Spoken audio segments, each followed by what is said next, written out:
কেউ যখন পাপ কাজে লিপ্ত থাকে তখন তাকে সালাম দেয়া যাবে কিনা, যেমন ধূমপান করা, লুডো খেলা, ক্যারাম বোর্ড খেলা ইত্যাদি। এর উত্তর হচ্ছে সহিহ বুখারীর একটি হাদিস থেকে আমরা জানতে পারি। সহিহ বুখারীর 12 নং হাদিস। আল্লাহ রসুলের কাছে এক ব্যক্তি এসে আল্লাহ রসুলকে প্রশ্ন করেছেন, সাআলান নবিয়্যু সাল্লাল্লাহু আলাইহি ওয়াসাল্লাম আইয়ুল ইসলামি খৈরুন, যে ইয়া রাসূলুল্লাহ, ইসলামে সর্বোত্তম জিনিস কোনটি?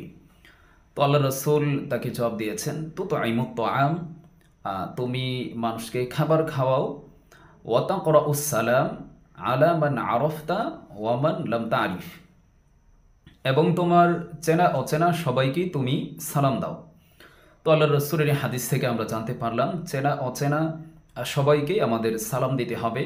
সালামটা যেন পরিচিত ব্যক্তিদের জন্য খাস করা, নির্দিষ্ট করা না হয়। সালাম দিতে হবে চেনা অচেনা সবাইকেই।